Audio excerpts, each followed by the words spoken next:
Tuesday, February 7th, 2023 at 6 PM. We have a roll call of council. Give me just 1 second. We figured out that clock's slow up there, so 2 minutes. Mayor Hartless, Here. Vice Mayor Lucas, Here. Councilmember Shantz, Present. Councilmember Daniels, Present. Councilmember De Leon, Here. Councilmember Waddell, Here. Councilmember Hooper. Present. All right, now is time for our invocation given tonight by Miss Ashley Bonds.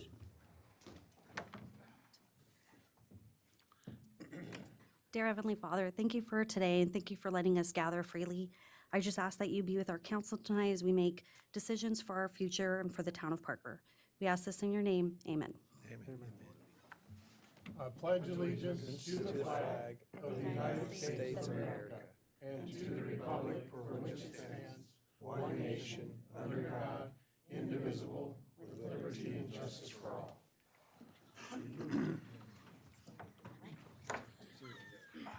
Okay, our first item is a presentation, a commendation of service presented by Tracy McConnell, Library Manager.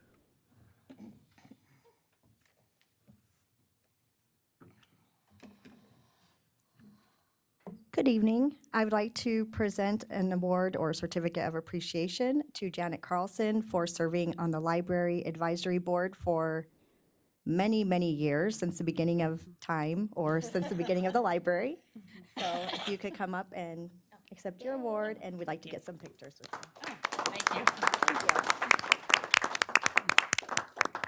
You gotta say something. aren't Each. you? Well, somebody asked me, and I said, well, I'm not really sure, but it's back when McQuarrie was still here at the library, so it's been a few years. I'd say probably 20 or so. A lot more.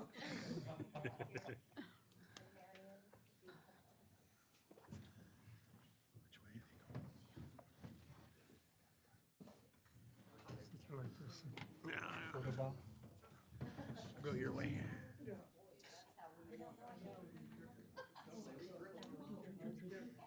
Take a lot to pick me, go get one of the forklifts in there. Sold the house for 20 grand. They're cheap now. Market price. Yay! One way to do it.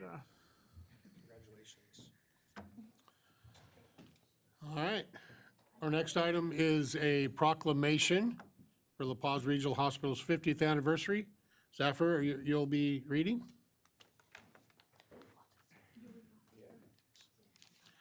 Hospital Director, I should say.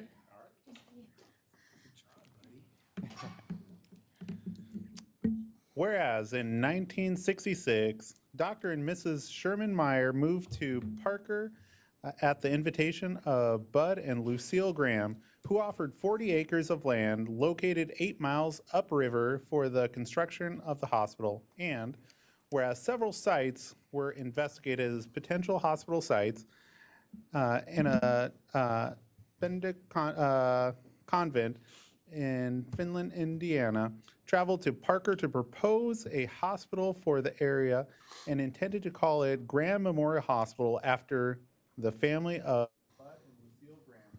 And whereas the Colorado River Indian Tribe, under Chairman Adrian Fisher Sr., granted a 100-year lease of the now current hospital site, with the Graham land sold to fund the construction, and area residents voted to form a hospital district, and bonds were approved for the construction.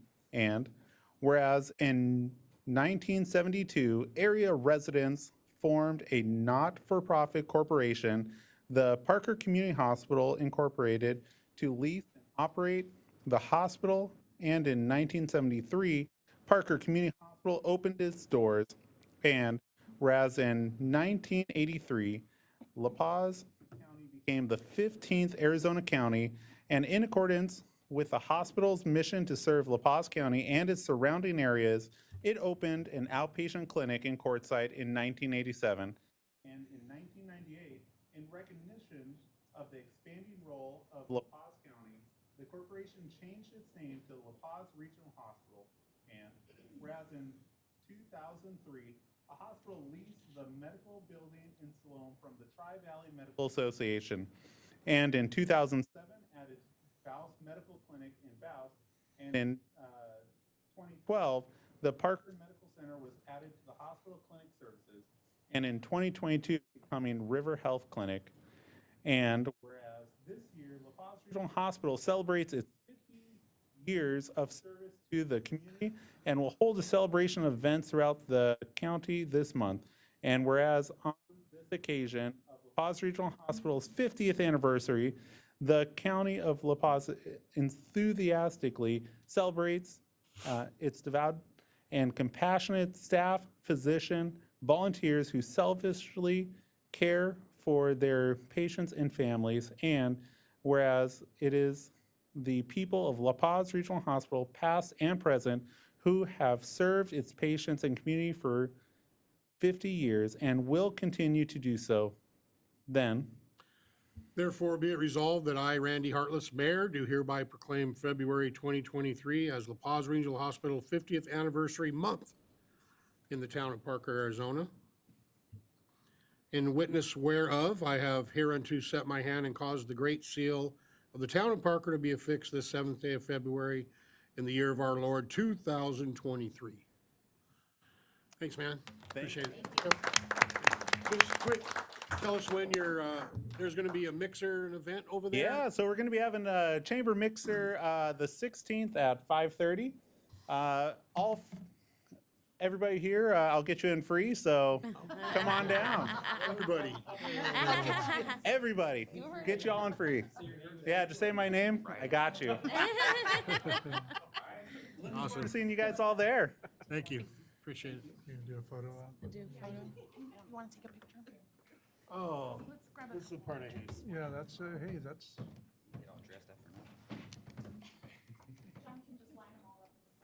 If we could stand right in front of who? no.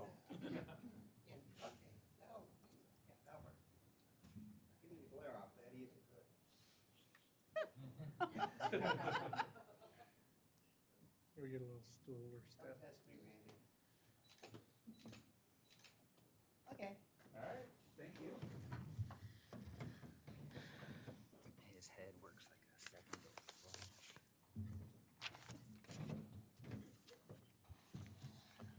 Okay, our next order of business is a proclamation for Career and Technical Education Month. Paul Olson, Assistant Superintendent of the Park Unified School District. Good evening. Career and Technical Education Month, February 2023. Whereas February has been designated as Career and Technical Education Month by the Association for Career and Technical Education of Arizona and National CTE. And whereas profound economic and technological changes in our society are rapidly reflected in the structure and nature of work, thereby placing new and additional responsibilities on our educational system. And whereas Career and Technical Education provides Americans with a school-to-careers connection and is the backbone of a strong, well-educated workforce, which fosters productivity in business and industry and contributes to America's leadership in the international marketplace.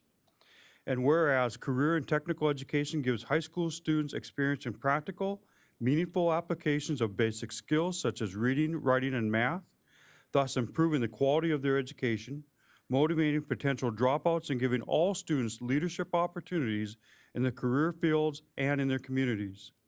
And whereas Career and Technical Education offers individuals lifelong opportunities to learn new skills, which provides them with career choices and potential satisfaction. And whereas the best education for all students is a rigorous education that blends the essential content of college prep studies with quality career and technical education. And whereas the ever-increasing cooperative efforts of career and technical educators, businesses, and industry stimulate the growth and vitality of our local community, and that the entire nation, by preparing graduates for career fields forecast to experience the largest and fastest growth in the next decade. And whereas DECA, Educators Rising, FBLA, FCCLA, FFA, HOSA, and Skills USA are nonprofit educational student leadership organizations whose purpose is to develop the leaders of the future workforce. Now therefore, I, Randy Hartless, Mayor of Parker, Arizona, do hereby proclaim February 2023 as Career and Technical Education Month and urge all citizens to become familiar with the services and benefits offered by the career and technical education programs in the community and to support and participate in these programs to enhance their individual work skills and productivity. Signed and dated February 7th, 2023. Thanks. Acknowledging this in our community for our CTE program. Thank you very much. Thanks, Paul. Photos. Photo.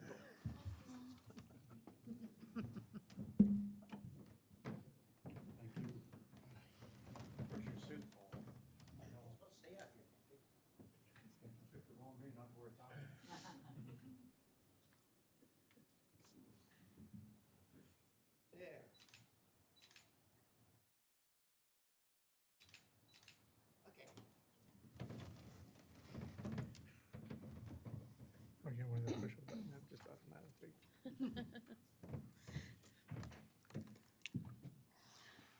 Okay, our next order of business is called to the public. Nothing, okay?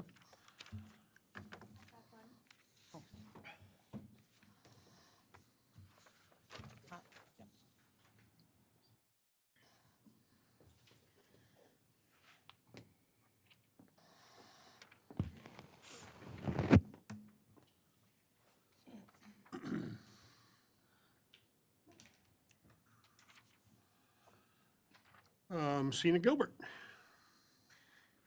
Mayor and council, town manager Charlie, nice to see you guys. I'm here tonight I sit on the library board, and at our last meeting, we talked about expanding. The library staff had called the candidates to come in and to meet us, and we did have two show up, Carissa Hartless and Mrs. Aurora.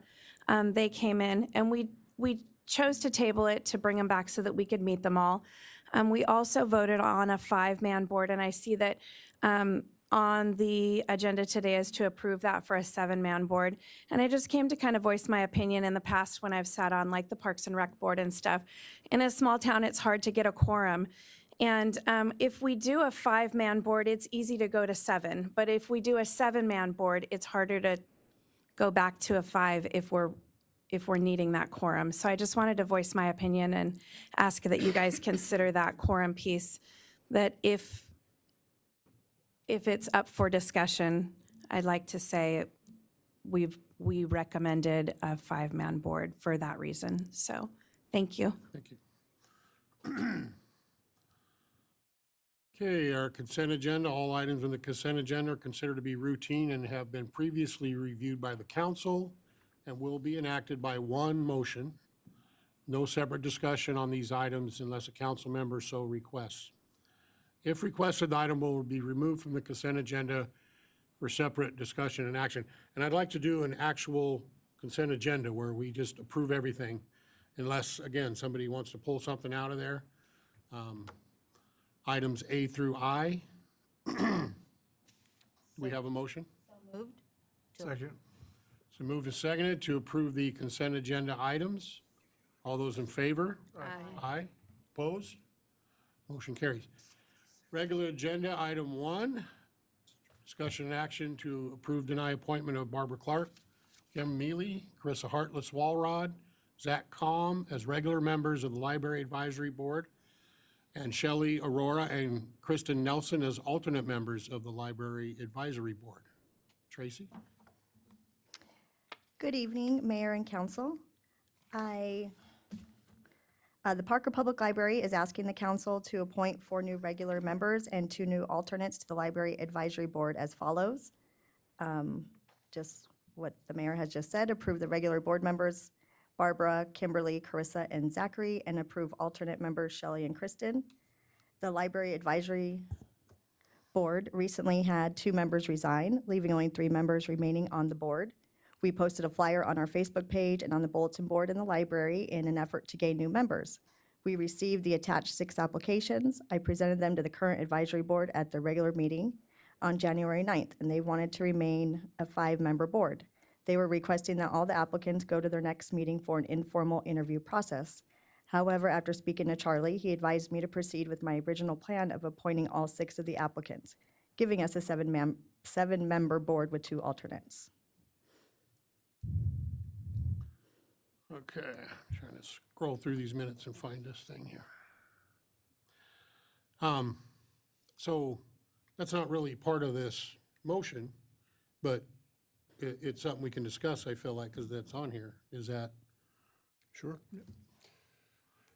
And it seems like you have a good amount of people here, but I get what Missy Gilbert said about. Right. We did a little looking into it, and it always has been a 7-member board, and we have the opportunity to keep it a 7-member board. So that was my opinion that was given to Tracy, that we go ahead and appoint these members. It seems to me that a full 7-member board would be more appropriate to vote to become a 5-member board as opposed to the other way around.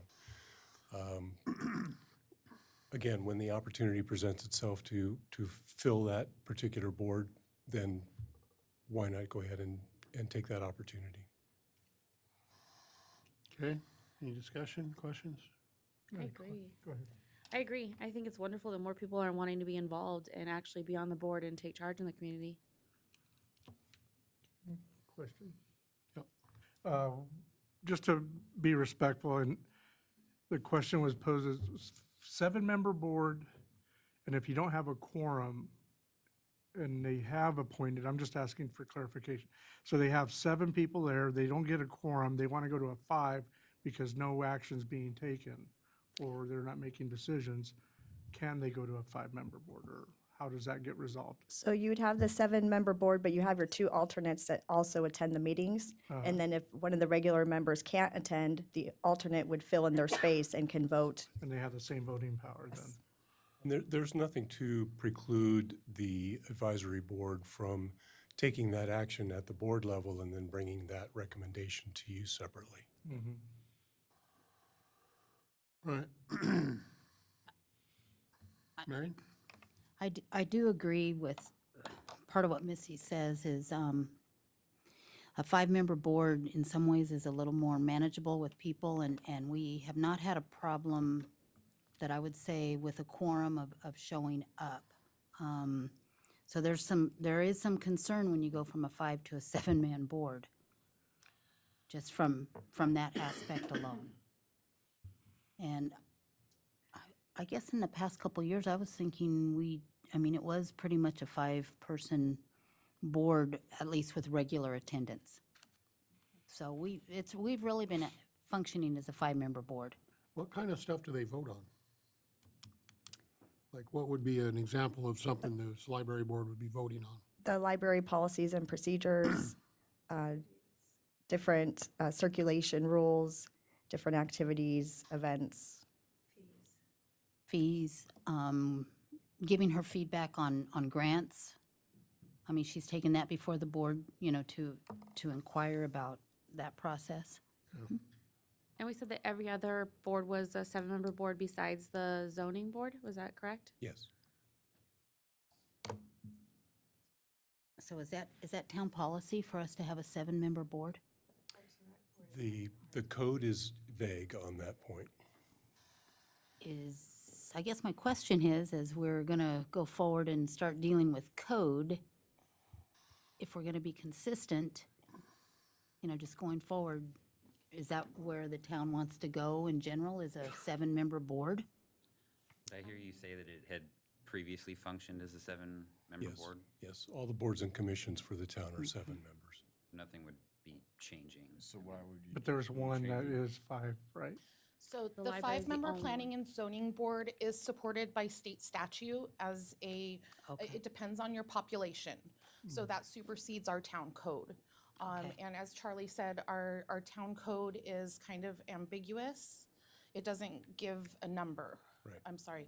Your planning and zoning board commission is a 7-member board. Your board of adjustments is a 5-member board, and that's Sorry. set in statute.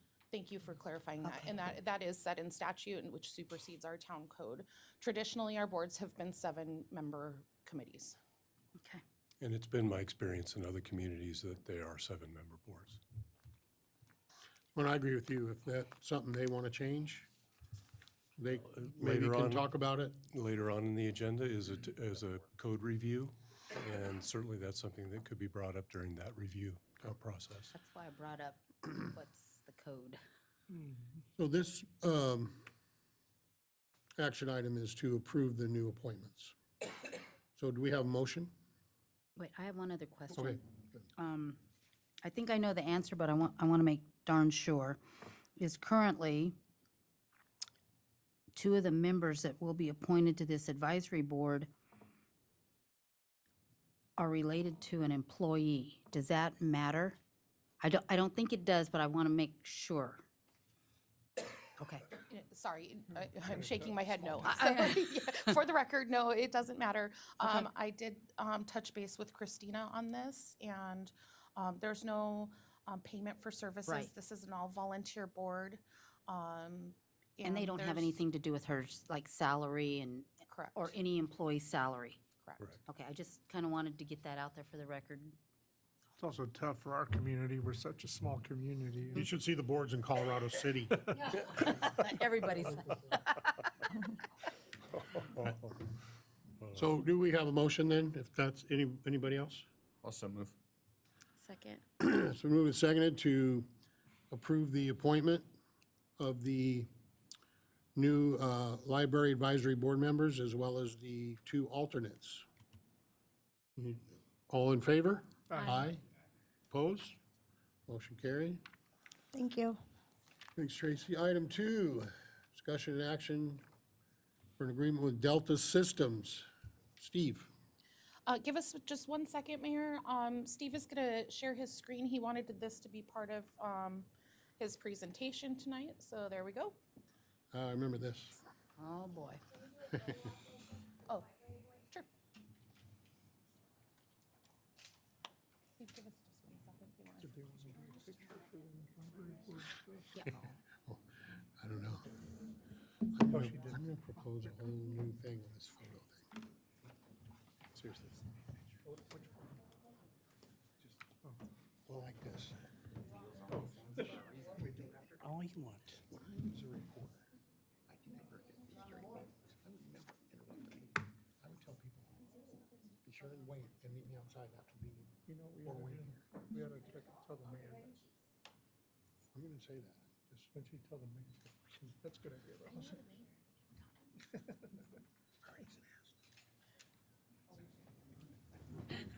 Thank you, everybody. Appreciate it.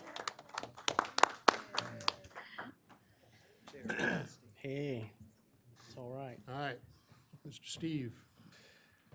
Thank you, Mayor and Council. Public Works Department respectfully request Mayor and Council to authorize staff to hire Delta Systems LLC to add the new AccuTab chlorinator and Kuntz chlorine analyzer to our SCADA system for control, monitoring, and alarming for $4,643. On December 19th, 2022, our new AccuTab chlorinator and Kuntz chlorine analyzer were installed. The new equipment has the ability to send and receive signals from an external PLC or SCADA system for control, monitoring, and alarming. And I wanted to present, this is our SCADA system. It's a 24/7 ability for the water department staff to monitor the system. So you see we have the two reservoir levels, 1 and 2. We have our current flow rate of 426.22 gallons per minute and our operating pressure at 54 PSI. And it booster A, B, and C, those are the pumps inside the pump house that tell us what percent the motor is operating and what we're flowing at based on the demand in the system. And well 6 and well 8, when those are up and operating, those systems monitor the same information. And up in the top right-hand corner, you'll see Parker South. That's the monitoring of the raw water tank and the product water or potable water tank, and our pressure and our flow rate. It's at 0 because that's an on-demand system. When it turns on, you'll see a flow. When it's off, it's at 0. So that is the SCADA system. SCADA stands for Supervisory Control and Data Acquisition, if you're wondering. So Delta Systems are the sole source provider for this PLC system. And the proposal includes the graphics, installing the AccuTab and the chlorine analyzer to the system with start and stop control, monitoring alarms for pump status, high and low tablet level, tablet tank weight, and water flow signal. It also includes programming and graphics for the Kuntz as well. And what that'll do, instead of having a separate, because currently this new system, we are able to actually see it in real time right now, but it's a different cloud system. It's not on the SCADA system, so we want to have it on just one centralized location to be able to monitor it for all the purposes that I just mentioned. The funds to pay for this will come from the approved FY 22-23 Water Department capital improvement budget, where $10,000 was approved for SCADA system improvements. This feels familiar to me, like, did we buy something before that drops the tabs in or something? Something about chlorinators in this system? Yeah, so just last year, council approved the purchase of the AccuTab system. So Okay. the system was just received and installed. And as mentioned, I want to have the ability for all of us to monitor and control it via remote capabilities. And so far, the system is working good. We are having difficulties in adjusting the new chlorine system because we don't have it hooked up to this SCADA system and the flow rate yet. So once we do, we'll be able to better control the system and monitor the amount of chlorine going into the system. I think if I had this on my computer, I'd just be watching it all day. I have it up on my computer all day long. I don't necessarily need to watch it. It's good for situations in which we have a fire, for instance. We'll have a big spike in our flow rate, and that's obviously easily seen, and something that's happened in the past to where it's like, all right, something's going on in the system, so I can notify staff of something taking place somewhere in town that based on what's visually being seen. All right, Jerry? On Parker South there, who's hooked up to that? Environmental waste, I'm imagining, is hooked up And the county. So when you say hooked up, you mean on our system. Is the county using our water?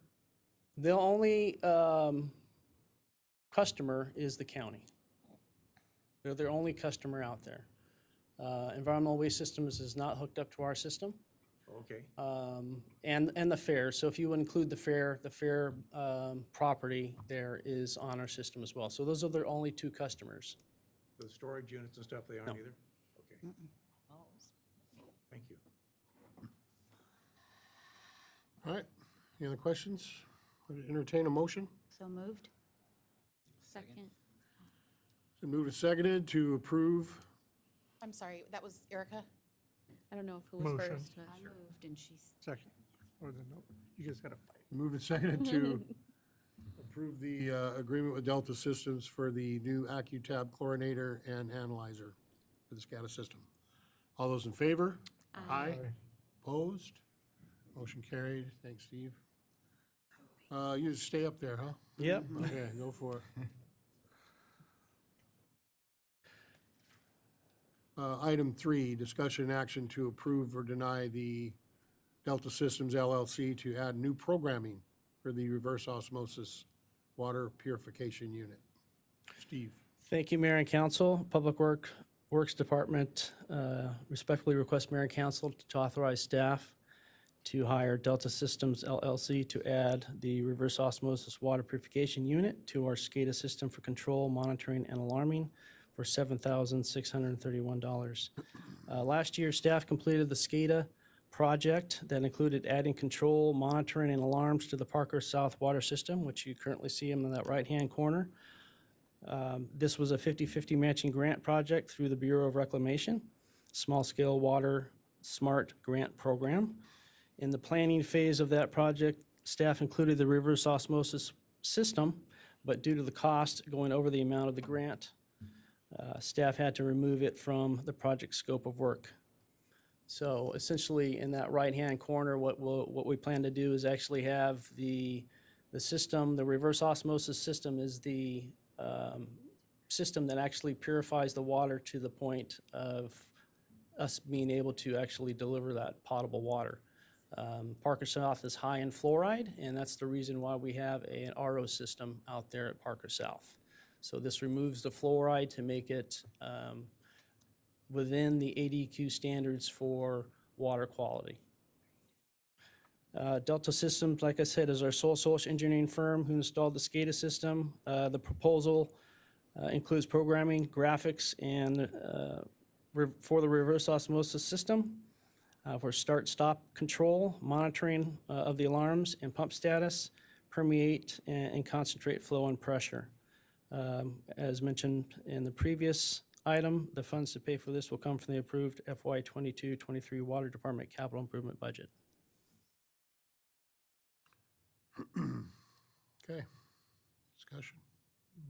Now, with the two, you've went over the 10,000.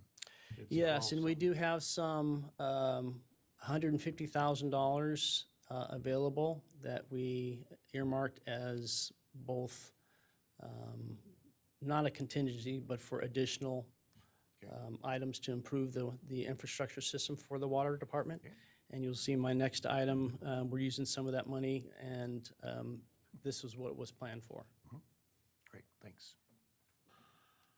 Okay, do we have a motion, or any more questions, discussion? Do we have a motion for item 3? So moved. Second.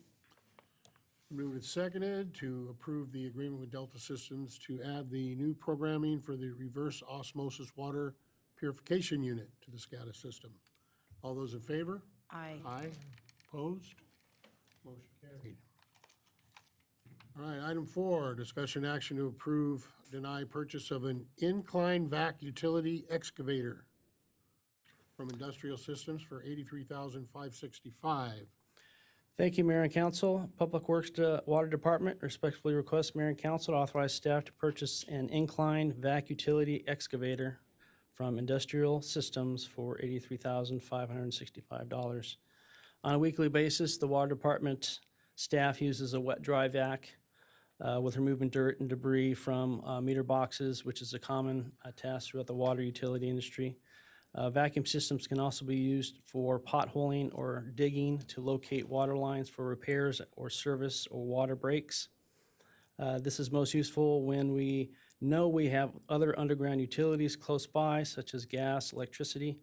Unfortunately, these small wet-dry vacuums are not capable of helping with larger repairs to staff, so staff has to hand dig in these situations. As staff continues to replace major water system components and make changes to the daily operations to become more efficient and more with our current workforce, we often find that by purchasing the right equipment, we can perform these tasks better, more efficiently, and with less manpower. Purchasing a trailer-mounted vacuum system would help us do that. The staff reached out to 3 companies inquiring about trailer-mounted vacuum systems. These vacuum systems have a debris and water tank, a vacuum motor, hoses, and miscellaneous attachments. Staff did note that the system offered by Industrial Systems Incorporated for $83,565 also included a valve and hydrant exerciser, which is very useful for the department, and a larger tank as well. Pacific Tech provided a proposal for $83,707.79, and Baylor Equipment provided a proposal for $96,954.58.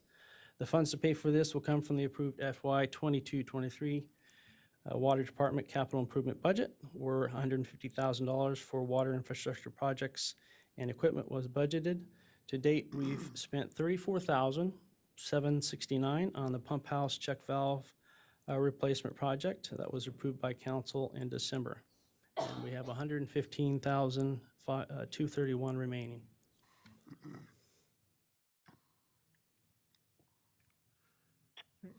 Okay. Motion. Discussion? Is there motion and then discussion? I was gonna ask you what it looked like, but I see the pictures, it looks pretty cool. Yeah, if you have any questions about it, that's what it looks like. And there's several other companies in town. Actually, Joint Venture has a vac truck that they use for this purpose, as Councilman Hooper certainly knows. Also, Mike Bird's company, name escapes me, but he has one. So we've actually asked for assistance in certain situations from both of those local companies that do have these vac trucks, and it's, in certain situations, obviously, it's hard for them to come out and help us out. This, like I said, would just go a long way to helping the staff actually get work done efficiently and safely in many situations. I can attest to the usefulness of these devices. They are extremely useful. They're not just a vacuum for leaves and stuff. This is a vacuum that will suck up rocks and dirt and clean out a hole in an emergency situation faster than any, 3 people could run a shovel. And this is a much smaller version than what I'm used to, which is a regular Vactor truck, which is about a $2.5 million piece of equipment. I've bought a few of those, but this will definitely go to good use. I'm confident. I have one question. On the tank, the 250-gallon tank? Yes. Is that a metal tank or is it a fiberglass? It's metal. Okay, It's good. metal tank. How often is something like this actually used, like pretty regularly, or is it? This would be used on a weekly basis, I imagine. Currently, staff, in fact, one of the staff members was out installing meters in meter boxes today. So simply by pulling that along with our service truck, he could utilize that and get the job done much quicker than using a, standard, small wet dry vac, which is what we do. So, but for another opportunity that we tried to use it was the water break that we had on SR 95 just a few weeks ago. So we actually had a gas line running right next to that water break. So we could have actually used this equipment, and we reached out to those places, and unfortunately we weren't able to get some assistance. So we did have to hand dig. So in a situation like that, it was a 4-foot down water line. We could have vac trucked all that debris right out real quick and made that much faster repair. Thanks. Ray, that's it? You touched on the time that it took and how efficient use of the system is. But you're saying you'd be able to use it on a weekly basis. So looking back on your manpower, what would be your projection and amount of hours saved, or what do you normally spend on manpower now?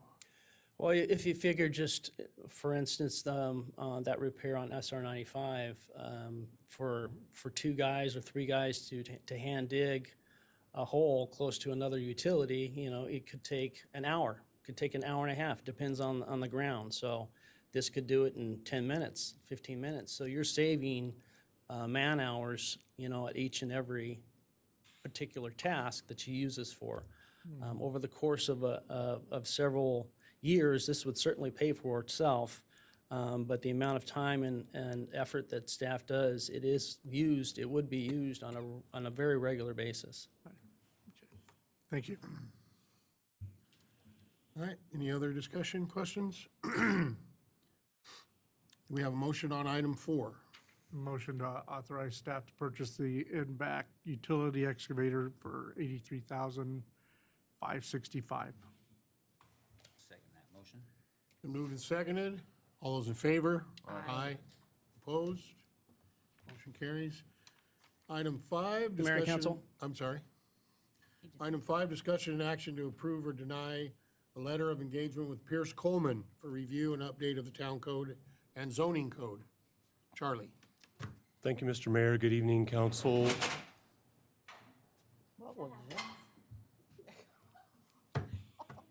Excuse the interruption, whatever that was. Mike, did you drop your wallet? Oh, it's heavier than that. As you'll recall, at the strategic planning session in January, much of the discussion surrounded code enforcement and enforcing zoning codes in particular, but it led to a more general discussion about the town code in its entirety and a need for an update. We are fortunate to have one of the experts in that field already under contract with the town, and that would be Pierce Coleman. And also fortuitous is the fact that Christina was at that strategic planning session and heard the discussion and is uniquely aware of the need. And so Pierce Coleman stepped forward and offered up this opportunity to review the code, the town codes, the zoning code, and everything that was discussed at the strategic planning session for what I believe is a more than reasonable price. It will take probably 6 to 8 months to complete, but that's okay. It's as long as it's thoroughly done and professionally done, which I have the greatest confidence in Pierce Coleman and Christina's oversight and Justin Pearson, their ability to get this job done. So staff is recommending approval. Christina, I don't know if you have anything to add?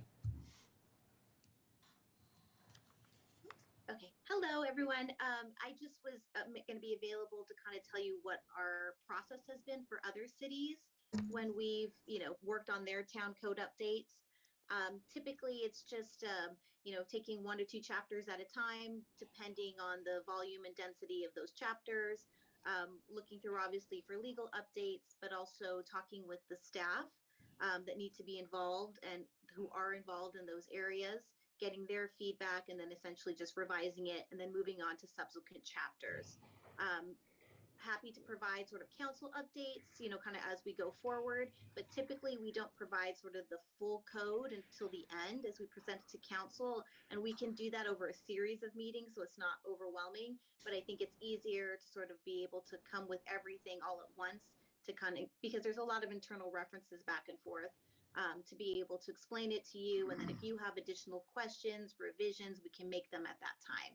So again, I think that we're on a pretty good track just because I'm already familiar with your code. So I think that kind of gives us a leg up as well. And again, we've done this for other cities, and so we're pretty confident about the timeline. Thank you. I just have a question on the disbursements. It says we request reimbursement for travel-related expenses, including lodging, airfare, cab fare, parking fees, and mileage. Would you anticipate any of that other than mileage? No, not honestly for this week, I really don't. And so I don't anticipate that we'll actually charge anything extra. Usually for that, it's what types of disbursements are when we're trying to, let's say we had to file something for you in court and there's a court expense or something like that. But again, it's not really going to be applicable here. Okay. So I don't see that we're going to have any of that. Likely if I'm, coming to talk to council when we're actually going to present everything, it's going to be at a council meeting and that's going to go under your regular flat rate. So yeah, there's not going to be sort of a double, dipping or anything like that. Okay.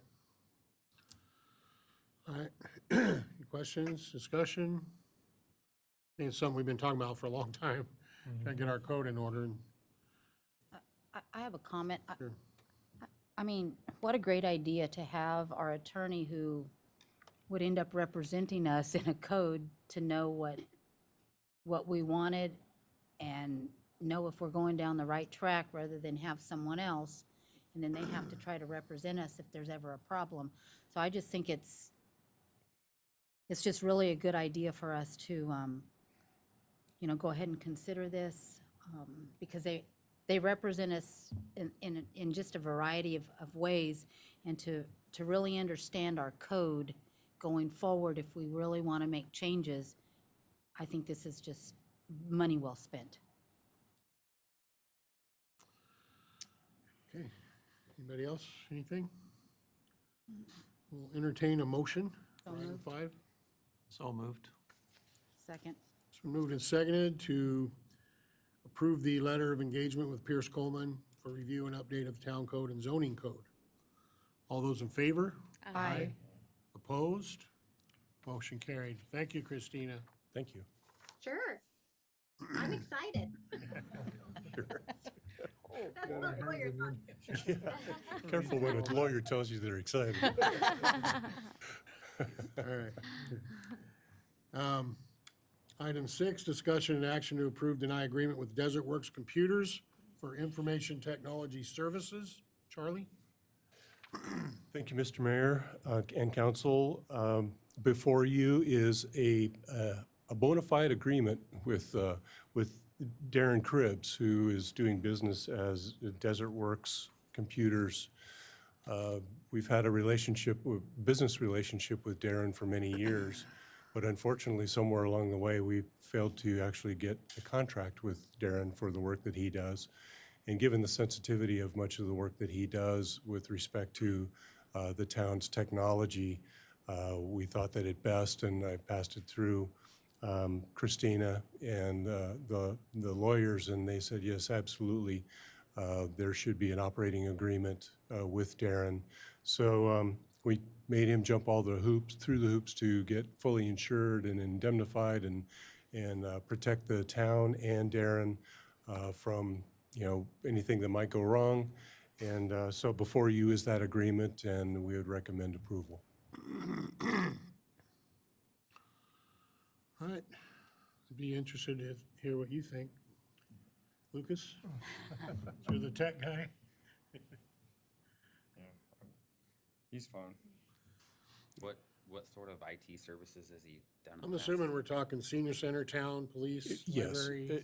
yeah, virtually And I know all he's of, here a lot. I all see of him the all the time. town's IT. He spends all day Mondays and all day Thursdays here.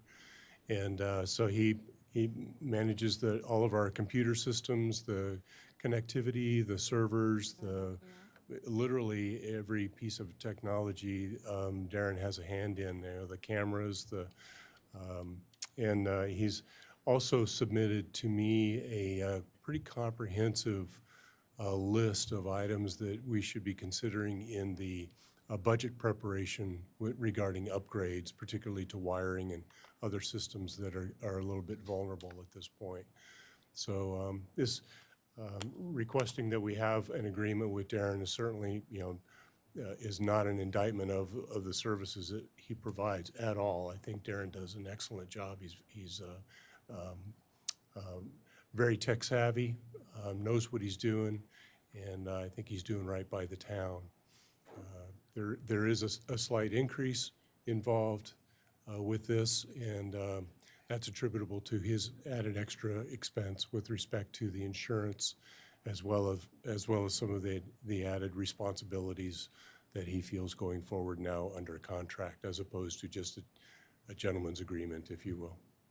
Steve, you wanted to add something? Yeah, Darren's been instrumental in actually getting our cyber security set up and an assessment done on our SCADA system that I just showed you. So he actually performed an assessment, and we were vulnerable in a couple situations with the ability of someone to actually hack into the water system through the SCADA system and actually control it. So this is a big situation across the United States in which cyber attacks have actually gone against water systems and utilities.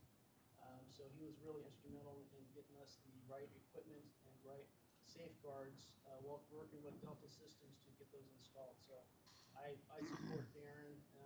He's done a lot of stuff for the town. Yes, very competent. You guys want to add anything over there? Tracy? He helps us all the time. He spends at least one of the days that he's working at the town over at the library, helping us set up new computers, fixing glitches we have, changing equipment around.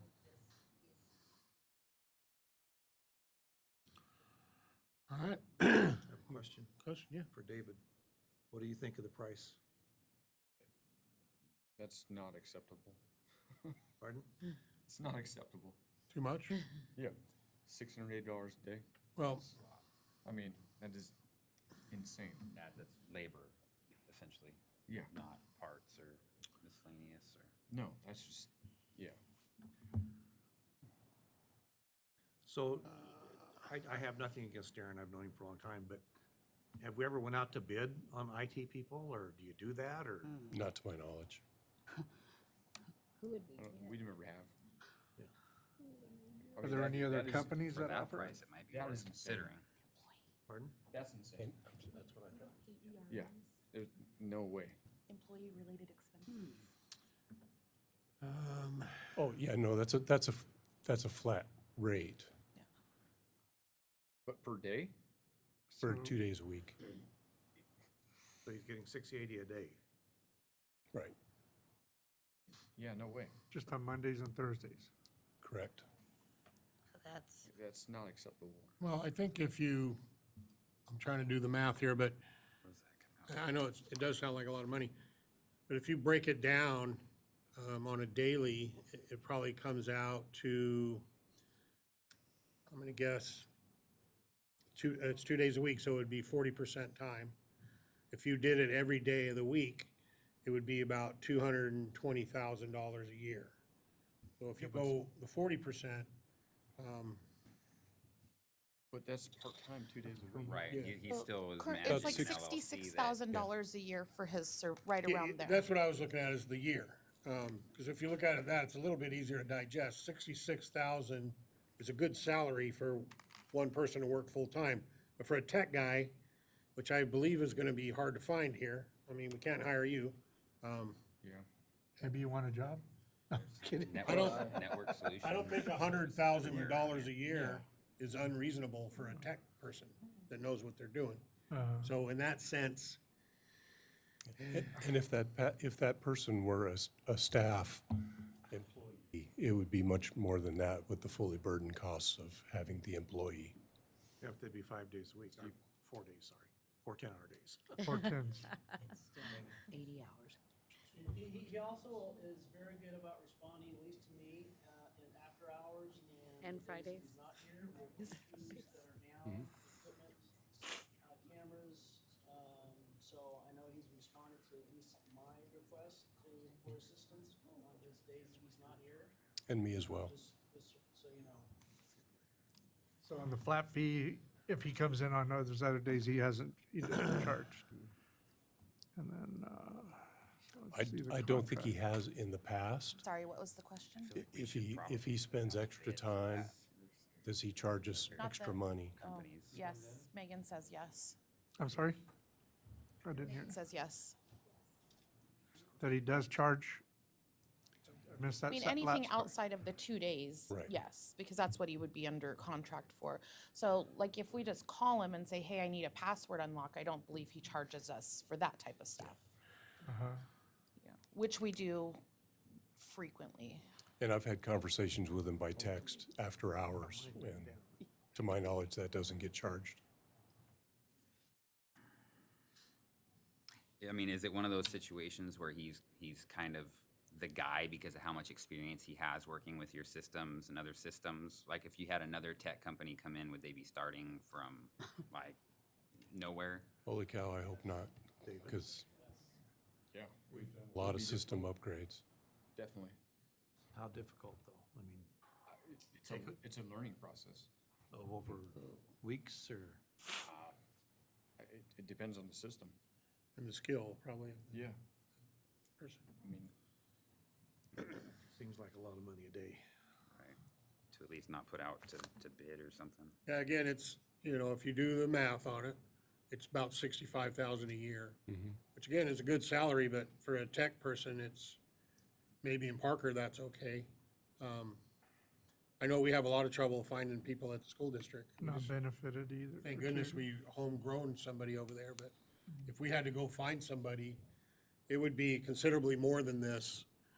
I don't know that it would be double, but, and that would be a full-time position too. yeah, I mean, 65,000 for 2 days a week. I mean, that's That's probably the Insane. industry standard for full-time. I would really, assume, no, around here. I don't think so. I think it's much higher. Maybe not in Parker, but again, good luck finding somebody. Well, and someone that's going to have longevity. I mean, Yeah, he's been here a while, Long time. Many years. because I remember when he first started out, and it's been 15 years or better. And right now, there's nothing in place, no contract, no nothing. We have not had a contract with him previously. And that's the other thing. We're paying him right now. What was it? 560. 560 right now, 2 days a week, right? Yes. Paying him twice a week for that, Yeah. 560 both days. So we're basically buying 20 hours a week of his time. And then anything beyond that 20 hours? He works 8 hours, Or, sorry. okay, so beyond the 16 hours, does he have a specific hourly rate for that, or how is that working out? I didn't see it in the contract. Megan, do you know? What is that now? 680 per Mayor day and divided by council, 8. What is that? It is under the compensation section. So under 3.1, the last sentence talks about additional hours of service, essentially are paid at like a prorated. So that's 680 per day for that 8 hours, it would be prorated. Gotcha. I've never had anything in place. Let's see. Yeah, everybody's gonna do the exact same thing. 85 an hour. I mean, That's actually, if you look at it that way, at 85 an hour for that type of work, that's like lawyer money. about the going rate. And honestly, I didn't know how much we were paying him, but it's $120 a day increase from what we're paying him currently. And now he's gonna be, bonded, insured, indemnified, all that good stuff. And As we an have an LLC actual though, agreement. that's on him, that's cost of doing business, Sure. but. So in that sense, it's $240 a week more than we're currently paying. And that's for 16 hours when really it should, in my opinion, be for 20 hours. No, because he was working 8-hour days before. He's still working 8-hour days. Yeah, but y'all are here 10. Yeah, but he worked 16 hours a week. That's what he's always done. He's not an employee. Not an employee. And it wouldn't make sense to have him sitting around twiddling his thumbs for an extra 2 hours if he didn't have anything to do. Yeah. Well, and that was the other thing is he's not necessarily here 2 days for 8 hours. Is that fair to say? Because this says up to 680, not to exceed 680 per day. So if he was only here for 4 hours, we wouldn't pay him 680. Or is it just, It's a flat fee. there's is no what I- time clock, I'm guessing, is that? Well, no, I mean, yeah, he doesn't fill out a timesheet or anything like that, but in just the 4 months or so that I've been here, he has consistently been here on those 2 days for the entire day. And there's been times on holidays when, on Thanksgiving holiday when we're all gone, he still comes in and works his shift. He uses that time when we're all not here to do the things that would otherwise be disruptive. And I assume the town of Parker is probably his sole client, or is he serving other people also? No. No, he serves others. I'm sure there has, I'm assuming it hasn't happened, but the chance for conflicts could potentially pop up. I'm assuming we would take priority over his other He just has clients. customers, like, you call and say, my computer's broken. Gotcha. No, he works for one of the schools, doesn't he? I think Bounce.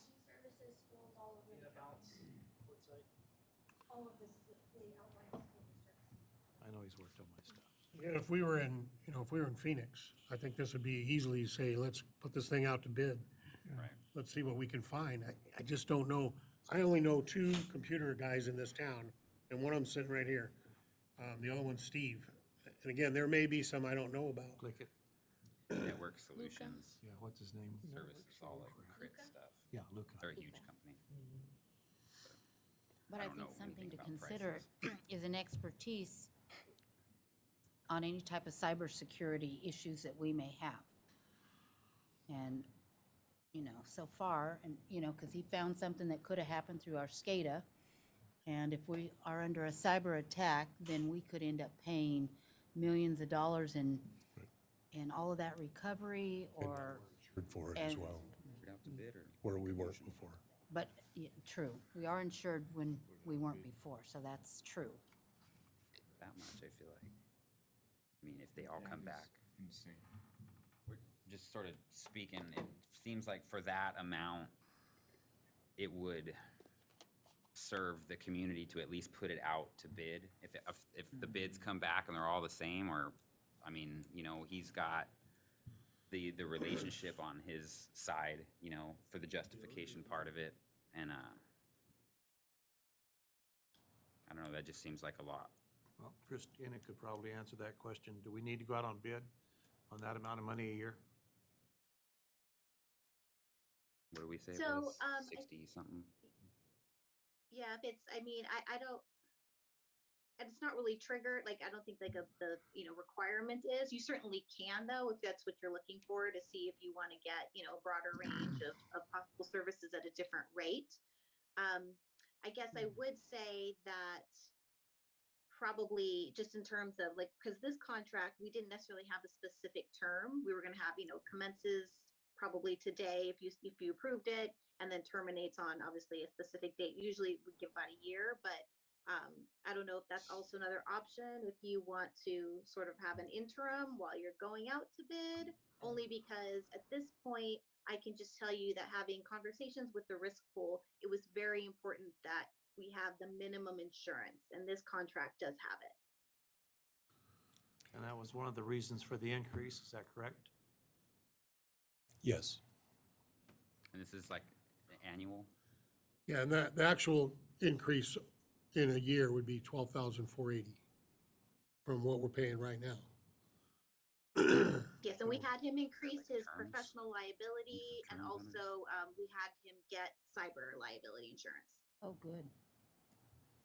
What's the length of the contract? Is it an annual contract, or is it multiple years, or? You can put it About in a a motion. year. Again, typically it's up to you, like if you wanted just to do annual.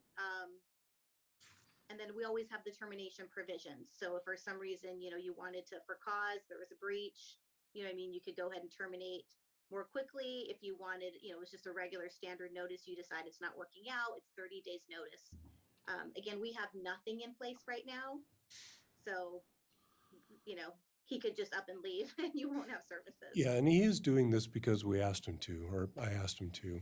And so, he does feel a greater sense of responsibility to the town, having gone through this process. He told me that directly, which is part of the increase that he's asking for.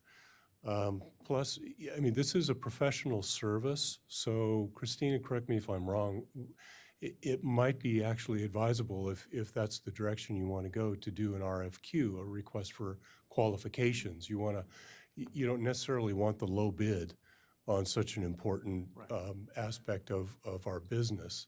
So you go out and do a request for qualifications, find the best qualified, and then negotiate the best price that you can with that person. There's really no guarantee going into it that you're going to get it for a lesser price than what you've got it now for.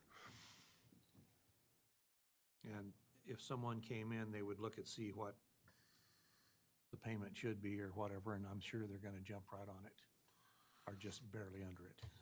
Yeah, I mean, he put his bid out. Well, and again, and I never knew how much we were paying. I know we don't have any issues in the town that I've heard of. One minor incident like 8 years ago, which was probably fake anyway. So I know he's doing a good job. And again, if you look at the increase over what we're paying him right now, it's $12,480 a year more. And now he's bonded, insured, and you said cyber. Yeah, cyber So insurance. if something happens, we get attacked, his insurance will cover that. That's what we're saying. Yeah, well, yeah, the insurance can cover the losses ostensibly. Whereas now, we don't have that. No. Well, and I Yeah, think right now the town is somewhat exposed, whereas obviously if there was some type of cyber attack and, we felt that there was any type of compromise, then yes, his insurance would kick in first. Which is not to say we can't get cyber insurance, I'm sure, but it makes sense that our tech guy would have it. we have that, don't we? Yes. Through the risk pool, yeah. Yeah, and the risk pool though was very adamant that he needed to have it. Right. That yours is not sufficient, so. Okay. I mean, just in terms of coverage, they want to make sure the person who's Like, I wanna actually see what we're involved running. obviously Servers and has stuff? their own insurance coverage. I wanna see where, or, I don't know who's running.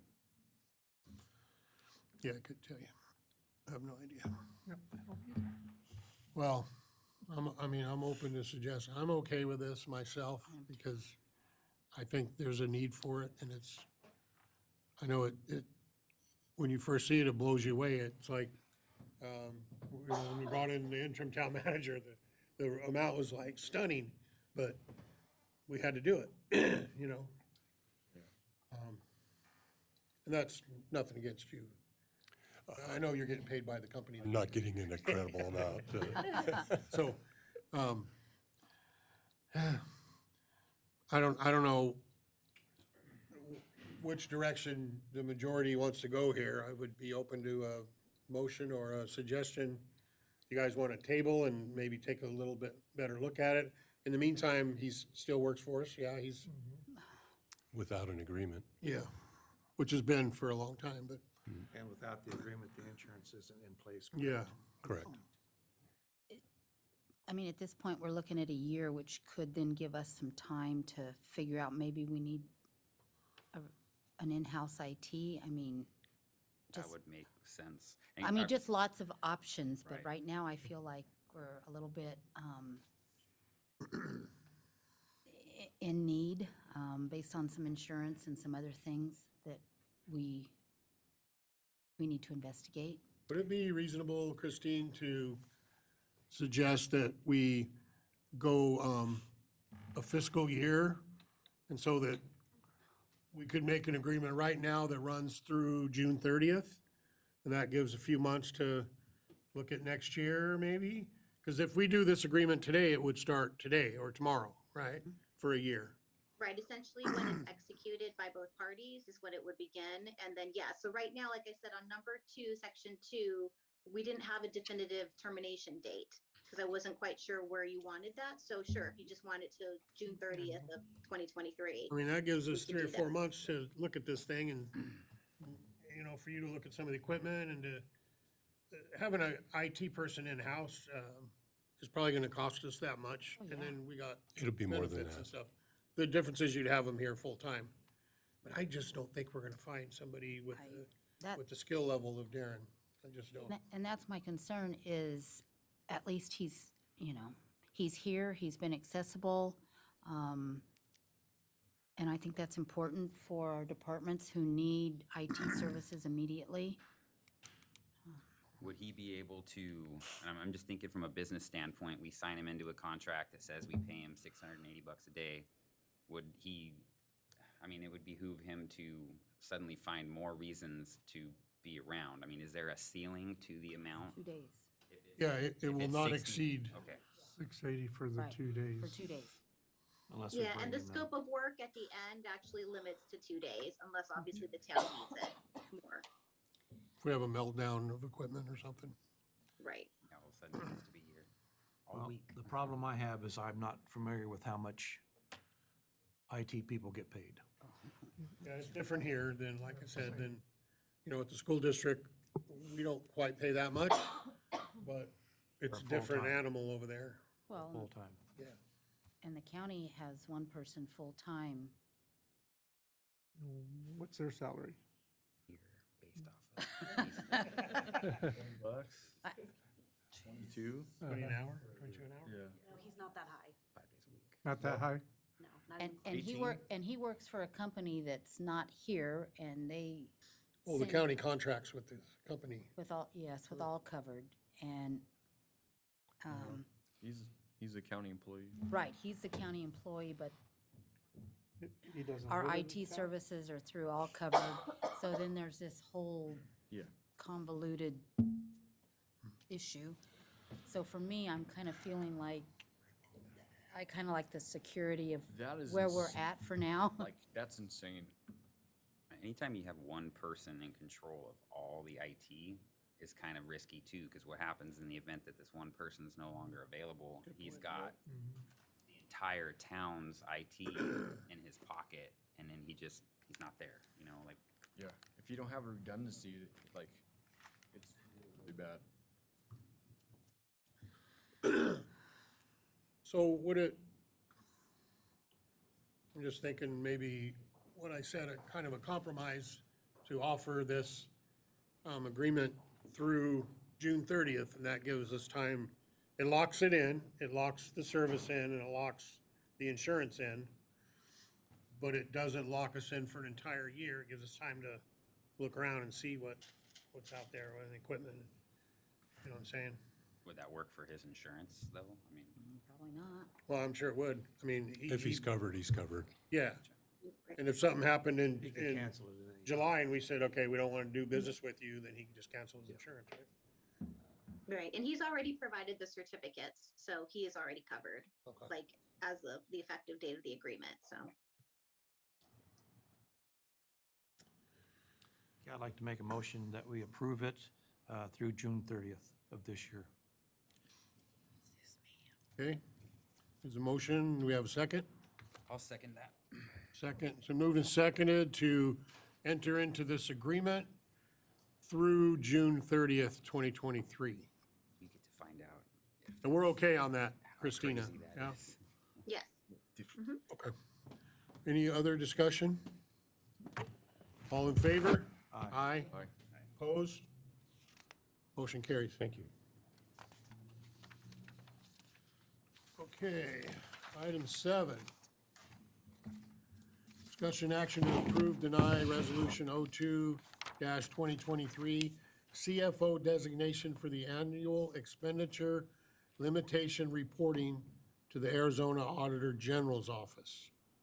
I have no idea what I just said. Thank you, Mayor and Council. I'll tell you. It's just an annual housekeeping item. Okay. Every year we have to send the annual expenditure limitation report to the Auditor General's office, and we just have to designate the person to do that. Doesn't make them an official CFO or, no, there's Is nothing there a like that. recommendation It's who just- that person should be? Typically, in the past, it's been the town manager. However, Mr. Charlie, He's a short-termer. Is a short-termer. Yeah, you don't want me signing checks. My suggestion would either be Megan, being the finance director. Yeah. Or myself. And then we change that when the new town manager gets here. For ease, I would just have Megan be it. And it's super simple. It's, you know, I can. Okay. Well, I'll make a motion to approve the Resolution 02-2023 CFO designation for the annual expenditure limitation reporting to the Arizona Auditor General's office to be Megan Poe. Second. Moved and seconded. Any question, discussion? All those in favor? Aye. Aye. Motion carried. Item number 8, discussion and action to approve, deny Resolution 01-2023 authorizing check signing authority. Amy? So this may look familiar, Mayor and Council. We brought this to you at the last meeting. There was a vote, or not a vote, there was a motion and a second kind of thrown out there to add Erica. I piped up and said we didn't need a motion for that, and then we just kind of continued with discussion and didn't actually vote on the resolution itself. So I'm just bringing that back. And I've spoken to Corey at the bank, and everything is still fine, and we're all set up properly, so just a little. We just need to snafu make it there. official. Yeah. Make a motion that we accept resolution number 01-2023. And we don't have to name it because it's already, okay. No, so. All right, we have a motion. We have a second? Second. It's moved and seconded. Any discussion? All those in favor? Aye. Opposed? Motion carried. Councilmember liaison reports. Does anybody, I heard you guys talking about joint venture. Jerry? Yeah, we've started the procedures here. As you know, we need to replace our tanks down at the plant. Brand new, they were capable of running 1.5 million gallons through it at one time, and we're running about 650 now. And the estimate for our total that we could is down to 750. 750,000? So it's cut it in half from when it was new. I was hearing millions, like 25 million or some weird figures. So that's great. And But what I think we're talking, you're talking money and you're talking Yeah, usage. I'm oh, talking I'm about sorry, I'm usage. talking money. Yeah. No, usage. Okay. Is there a price on these tanks? Not yet. Okay. We talked to Carola, is that how you say it? Corollo Engineers. Yeah, engineers, and they're basically started the ball rolling. They do basically everything there is about a sewer plant. From looking for grants to design and everything. So they had several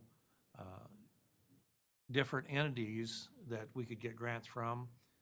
Some are paybacks, some aren't, some are 50/50, some are 100%. So we will probably know more at our next meeting as how that's going, because we did vote to go ahead and have them start on it. So that's where we're at. All right. Any other reports? For the senior center. What's her face out there? Okay. At senior center. Let me report on that, or Melissa? I don't know who's gonna. Waiting for you to officially invite me up, so I just don't invite Well, myself. You're not a council member or liaison, but that's fine. Go ahead. I'll go wherever you want me to go. So, just a reminder, as Z said earlier, the chamber mixer is February 16th, 5:30 to 7 at the hospital, celebrating their 50th anniversary together. And just like he said, he's covering everyone, including your coworkers, your spouse, or even if you want to bring a friend. It is 100% covered, so don't let that deter you. So, and then also shamelessly here to tell you that the chamber is doing a 50/50 for their fundraiser. So it's going now through May 1st is when we're going to do the drawing. $20 a ticket, or 6 tickets for 100. Did I do that right? Yes. And, and so please, it's a way, just a fundraiser for the chamber. Just trying to find some, since we did lose one this year that was a big fundraiser, so. And then last, I'll just throw it in there because Casey's sitting over here. We do have somebody in our office now. Casey Hacker is with La Paz Economic Development, and so his office is in our office as well, too. All right. Thank you very much. And I have 50/50 tickets at my office if anybody wants. Randy will gladly And raffle tickets. Any other liaison reports? For just senior center, we are working at, the next event is a barn dance that they're gonna be putting together. And I also was out there, looked at the new floors that were put in, and I thought they looked really nice, new tablecloths Going by and there. stuff. It's incredible. Yeah. It's fantastic. And the food there was also really good, and so I think things are just moving along pretty good there, so. All right. Anybody else? Okay, announcements. I'm not going to read all of these. And the chamber mixer's not on here anyway, but our next regular council meeting is February 21st, 2023 at 6 p.m. Meeting's adjourned.